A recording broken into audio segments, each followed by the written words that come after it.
그 다음에 나오는 개념이 뭐냐면은 소위 가열곡선이에요. 이건 앞에서 우리가 다뤘던 뭐가 있냐면은 Q는 MC 델타 T, 예, 이런 게 있었죠. 같은 상에서는 가해진 열이 온도 변화에 쓰이는 거지. 그죠? 그러니까 상 전위에서는 가해진 열이 상을 바꾸는 데 써요. 상을 바꾸는데 사용. 온도는 안 바꿔요. 온도는 유지. 끓는 점이면 끓는 점, 녹는 점이면 녹는 점을 유지하면서 예, 상만 바꿉니다. 근데 같은 상에서는 가해진 열이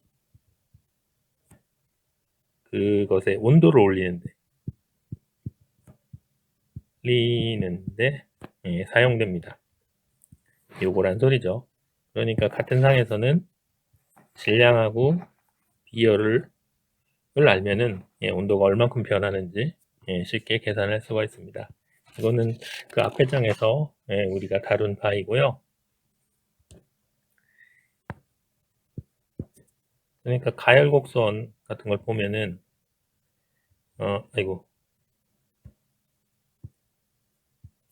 했을 때 만약에 우리가 얼음이었다 라고 하면요, 얼음 영하 20도짜리 얼음이었다 그러면은 이쪽은 이제 열을 가하는 거, 가해진 열,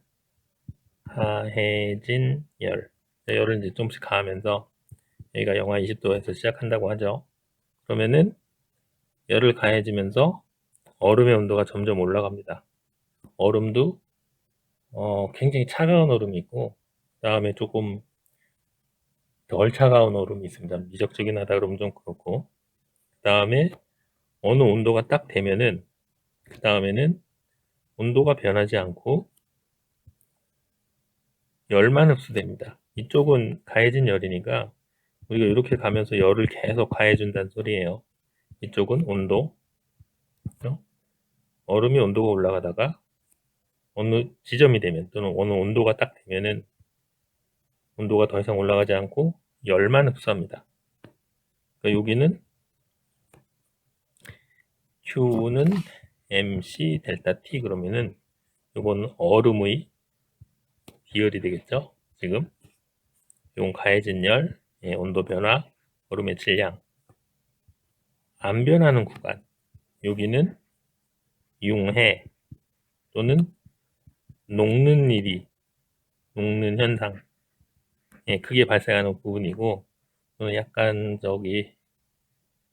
있어 보이게 말하려면은 예, 상전이가 일어나는 그런 부분, 예, 구간입니다. 고체가 액체로 변하는. 그러니까 온도가 변하지 않고 흡수된 열은 온전히 음, 그 상을 변화시키는데 예, 사용이 되는 거죠. 전부 다 그 물로 변한 다음에는 다시 가해진 열이 액체의 온도를 올리는데 또는 물의 온도를 올리는데 쓰이죠. 그 다음에 특정한 온도가 되면은 또 움직이지 않아. 온도가 여기가 뭐냐면은 끓는 구간이죠. 또는 기화되는 구간입니다. 액체가 기체로 변하는 부분.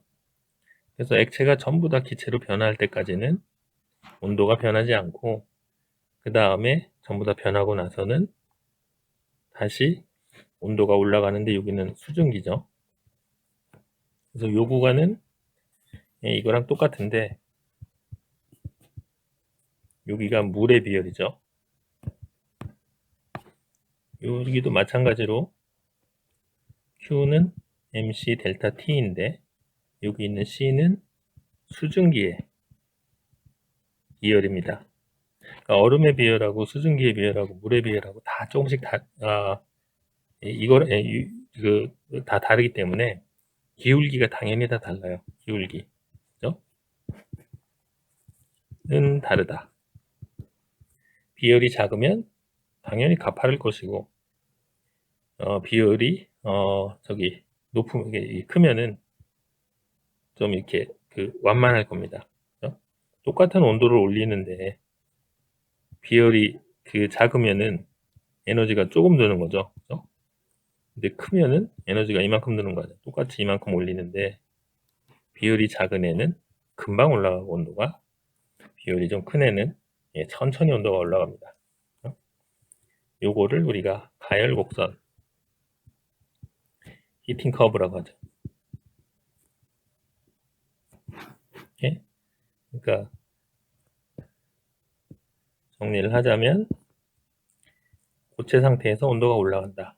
에너지 열을 흡수하면서 고체의 비율에 따라서 어느 순간에 도달하면은, 어느 온도에 도달하면은 더 이상 올라가지 않고 고체가 액체로 변하는 상전이가 일어나고, 그 다음에 모두 액체가 된 다음에는 액체의 비열에 따라서 온도가 올라가고, 또 어떤 그 지점 또는 끓는 점에 도달한 다음에는 액체가 기체로 변하는 때까지, 모두 변할 때까지 에너지가 흡수만 되는 거죠. 여기가 또 상전이 구간, 전부 다 변하고 나면 그 다음에는 기체의 비열에 따라서 온도가 올라갑니다. 그러니까 크게 이제 두 가지 식이 있는 거죠. 요 구간은 MC 델타 T. 물론 여기 C는 고체, 액체, 기체에 따라 다르긴 하지만 기본식은 요겁니다. 그 다음에 두 번째는 여기죠, 여기.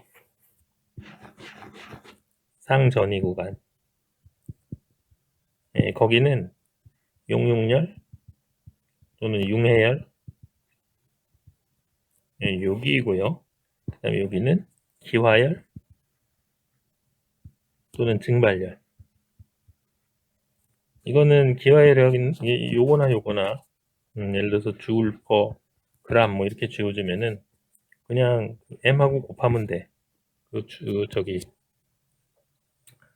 시료의 질량을 그냥 융해열이랑 곱하면은 이 부분에서 필요한 열이 나오고, 질량을 증발열이나 기화열하고 곱하면은 이 부분에서 필요한 열을 계산을 할 수가 있습니다.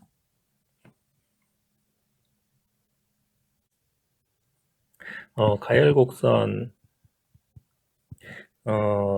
그 문제를 하나 한번 해보는 게 좋겠습니다. 78도 에탄올 75g이 78도의 온도였었는데, 얘를 영하 114도로 냉각시켰다. 그랬을 때 당연히 열이 방출되겠죠. 방출된 열은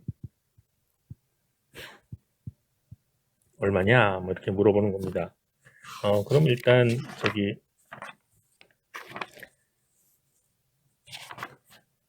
봅시다.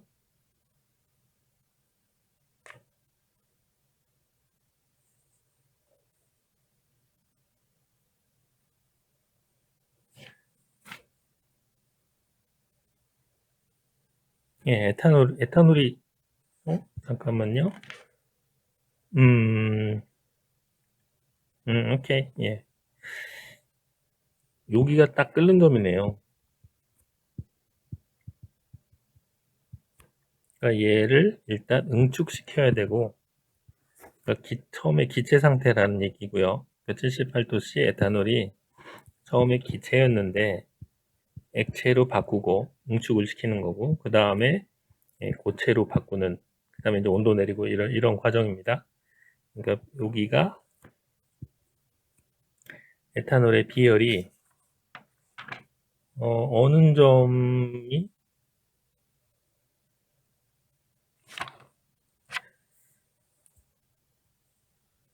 문제가 생각보다 별로 안 친절하네요. 그걸 다 알려줘야 되는데,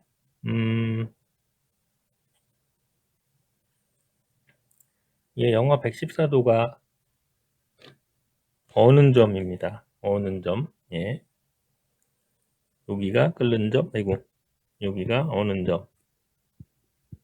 이건 언원점이나 녹는점이나 같은 말이니까. 그러니까 지금은 기체 상태를 일단 액체로 바꿔야 되고요. 액체의 온도를 낮춰야 되고, 그 다음에 다시 고체로 바꾸면 됩니다. 예. 그 다음에 그 융해열은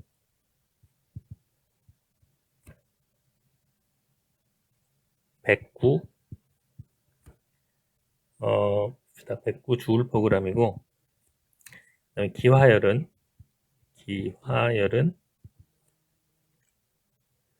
841 주울퍼그램입니다. 그죠? 그 첫 번째, 기체 에탄올을 액체 에탄올로 바꾼다. 그 과정이 필요하죠. 그러니까 75.0 곱하기 요거죠. 841 하면은 이제 액체로 바뀐 것이고, 액체로 바뀌면서 열이 방출이 될 거고요. 그 다음에는 액체의 온도를 내리는 거니까 온도 변화, 그거는 Q는 mc 델타 T니까 75.0g에다가 어디 갔습니까? 그 에탄올의 비열이 2.46 줄 그램 도시 이렇게 했으니까 2.46 곱하기 온도 변화는 여기서부터 여기까지죠. 그러니까 78도 78에서 114까지니까 합치면 192도만큼 변한 거네요. 그렇죠? 이렇게 하면은 에탄올이 끓는 점에서 어느 점까지 냉각되는 동안 방출을 해야 하는 열이고, 그 다음에 액체에서 고체로 바뀌어야 되죠. 그거는 75.0 곱하기 융해열이 요거라고 했으니까 109를 곱하면 됩니다. 그래서 이 세 개를 다 더하면은 이 전체 과정에서 방출된 열이 나옵니다.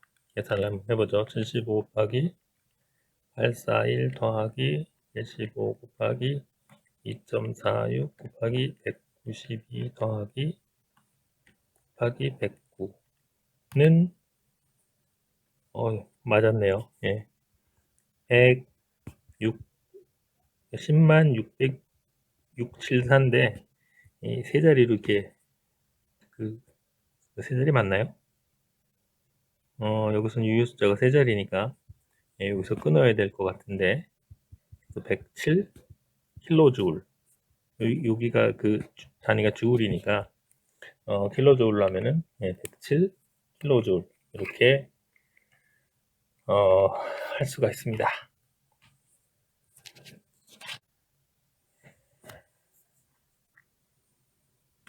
이제 우리가 알아봐야 될 거는 기체입니다. 물질의 상 중에 응축상이 아닌 그 입자들 사이의 공간이 엄청나게 그 많은, 대부분이 비어 있는 그런 상태죠. 기체를 얘기할 때는 크게 네 가지 변수 또는 파라미터를 사용을 합니다. 네 개의 파라미터는 서로 독립적이 아니고요. 세 개를 알면 나머지 하나는 자동으로 알게 됩니다. 혹시 여러분들이 그 이상기체 상태방정식이라고, 제 상태방정식 들어봤는지 모르겠는데요. 결국에 이제 우리가 도달하려는 데가 요겁니다. 요거. 그래서 얘는 압력, 요거는 그러니까 어떤 특정한 기체의 압력이라는 소리고요. 요거는 부피, 요거는 그 기체의 양 또는 이제 몰수라고 부르는 것이고, 요거는 그 기체의 온도입니다. 템퍼레처니까 프레셔, 그죠? 볼륨, 넘버 오브 몰즈, 그러니까 N이고요. 온도는 템퍼리처. 요거는 기체 상수, 가스 컨스탄트라고 부르는 값입니다. 압력은 보통 우리가 많이 쓰는 단위는 ATM, 기압이라는 단위가 있고요. 그 다음에 토르라는 단위가 있는데 물론 얘네들 사이에도 그 전환인자 또는 변환인자가 존재합니다. 바라는 것도 있고 SI 단위로는 파스칼이 있고 공학에서 많이 쓰는 거는 파운드 퍼 스퀘어 인치에서 PSI라는 것이 있습니다. 밀리미터 HG라는 것이 처음에 이제 토리첼리라는 사람이 대기압을 쟀을 때 수은 기둥을 사용을 했어요. 그래서 수은 기둥의 높이가 얼만큼이냐?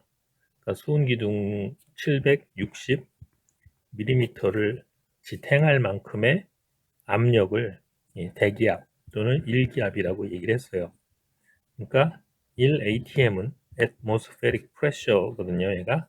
그래서 요거와 같고 밀리미터 HG하고 같고 그 다음에 요 밀리미터 HG를 토리첼리를 기념하기 위해서 토르 어벤져스 토르가 아니고 이 TORR 토리첼리 할 때 그 토르입니다. 바는 이제 옛날에 쓰던 단위였는데 요즘에는 많이 안 쓰고요. 요즘은 오히려 그 파스칼을 차라리 더 많이 씁니다. 그 태풍의 중심기압 이런 거 얘기할 때 헥토파스칼이라는 거를 아마 쓰는 걸 들은 적이 있을 겁니다. 내가 어렸을 때 그 라떼는 이 바라는 걸 많이 썼어요. 밀리바라는 거를. 요즘에는 거의 안 씁니다. 요거를 오히려 많이 쓰는 것이고요. 부피는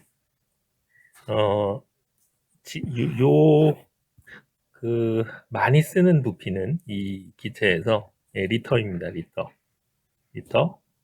리터는 SI 유닛은 아니에요. SI 유닛은 부피는 요거죠. 세제곱 미터라는 거. 하여튼 리터라는 걸 쓰고요. 온도는 무조건 절대 온도입니다. K. 몰수는 그냥 몰수니까 뭐 1몰이냐 2몰이냐 그 몰수를 집어넣으면 되는 겁니다. 여기서 압력으로 많이 쓰는 단위는 그 리터와 더불어 그 부피 요 ATM이라는 단위를 많이 씁니다. 얘가 그 SI 단위는 아니더라도 옛날부터 사람들이 많이 쓰던 단위예요. 그러니까 요 R이라는 기체 상수의 그 단위는 요게 ATM, 얘가 리터, 요건 몰수니까 그죠? 어떤 숫자죠, 몰. 요거는 절대 온도 K. 그러면 K랑 몰을 절로 옮기면은 R은 어떻게 됩니까? ATM, L, 몰, K라는 단위가 되는 거죠.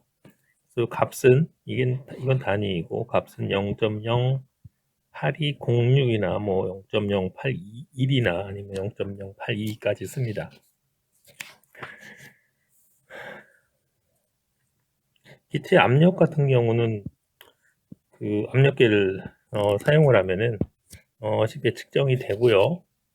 마노미터 이런 것들도 있는데 그런 것들은 이제 생략을 하겠습니다. 뭐 압력계라는 걸 사용을 하면은 압력을 측정을 할 수 있다.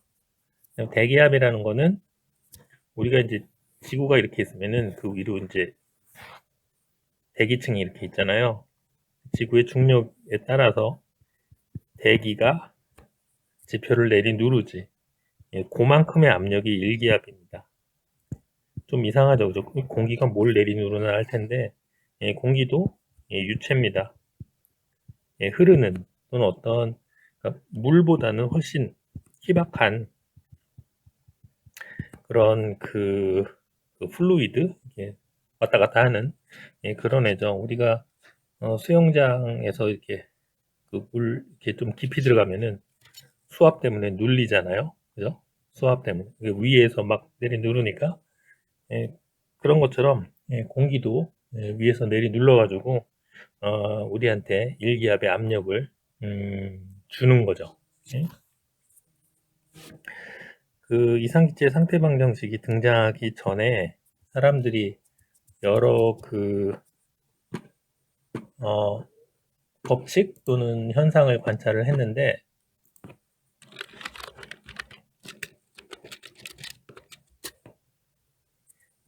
그것들을 이제 하나씩 한번 보겠습니다. 예, 보일의 법칙은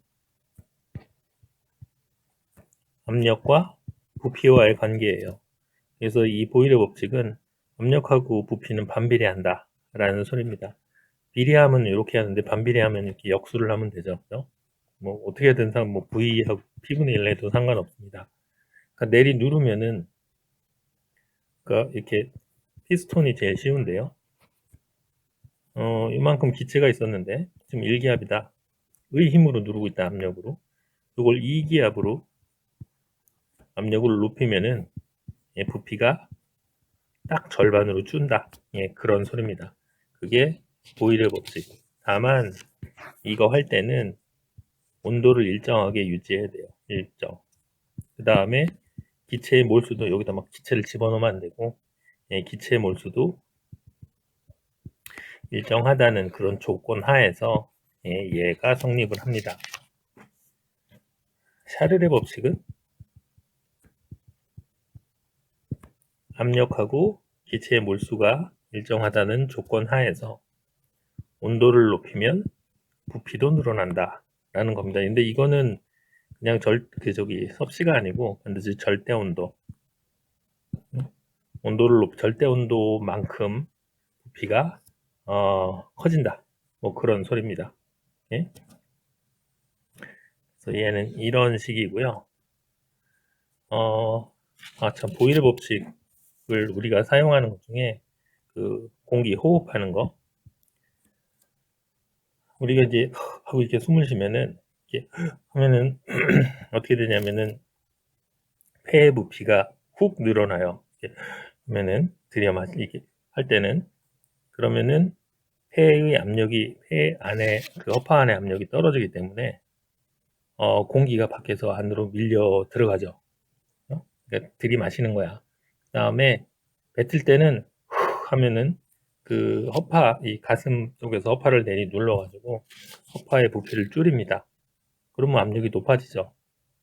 항상 뭐든지 높은 데서 낮은 데로 흐르게 마련이니까 공기도 허파에서 바깥쪽으로 이제 흘러나가게 되는 거죠. 그게 이제 우리가 늘상 경험하는 보일의 법칙이라고 할 수가 있습니다. 물론 약간 다르긴 한데 그렇게 유사하게 보일의 법칙과 유사하게 이해를 할 수가 있습니다. 샤르르의 법칙에서 나오는 굉장히 중요한 개념이 절대 영도라는 거죠.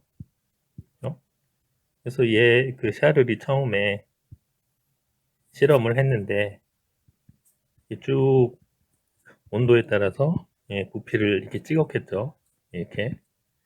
이렇게 해서 보니까 여기는 이제 온도를 많이 내려야 되니까 실험을 못했는데 이렇게 엑스트라폴레이션 또는 외삽이라고 부르는 엑스트라폴레이션이라고 부르는 여기는 데이터가 있지.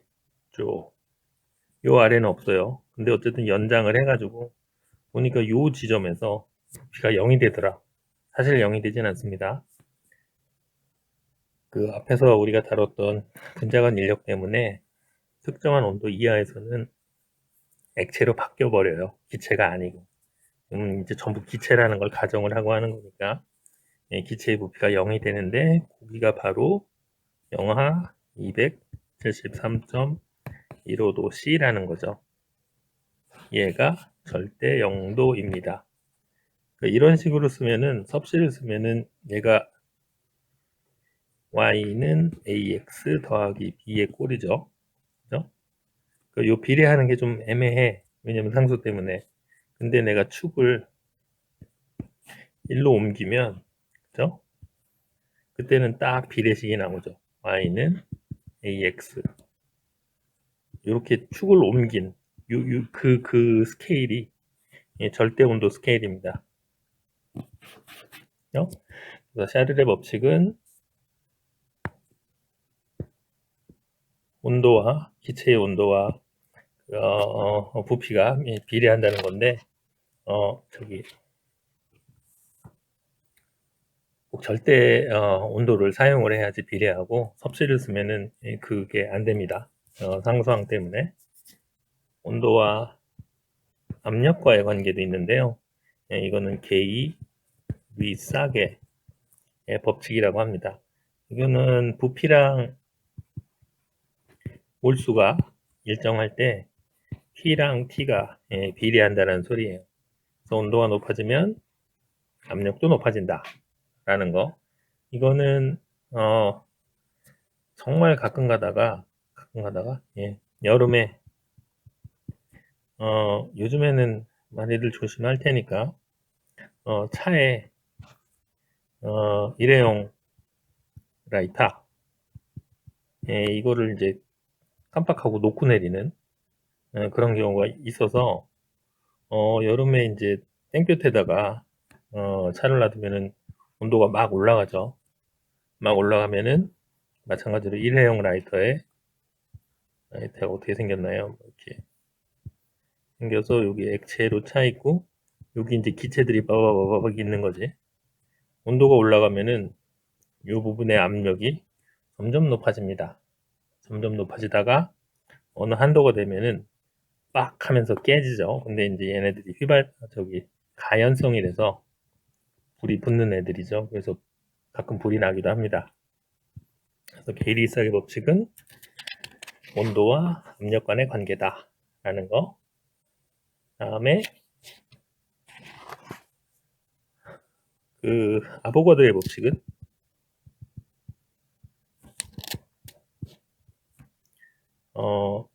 V와 N과의 관계예요. 그러니까 압력하고 온도가 일정할 때 기체가 1몰 있으면은 부피가 요만할 때 2몰 있으면은 부피가 딱 2배가 된다. 그 소리입니다. 그러니까 기체의 양이 기체의 부피에 비례한다. 기체의 양이 많으면은 부피도 커진다. 그런 소리죠.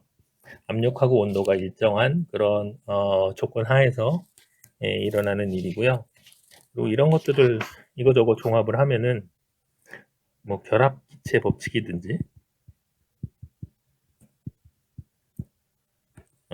이런 것들도 할 수가 있는데 얘는 지금까지 우리가 기체를 규정하는 4개의 파라미터 중에 2개를 고정시키고 나머지 2개의 관계를 본 거죠. 근데 하나만 고정시키고 나머지 3개가 변할 때 그때가 이겁니다. 결합기체의 법칙은 기체의 몰수가 일정하면은 요 값도 항상 일정하다. 그 얘기가 결합기체 법칙이라는 것입니다.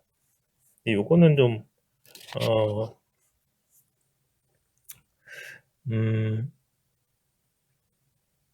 그다지 이렇게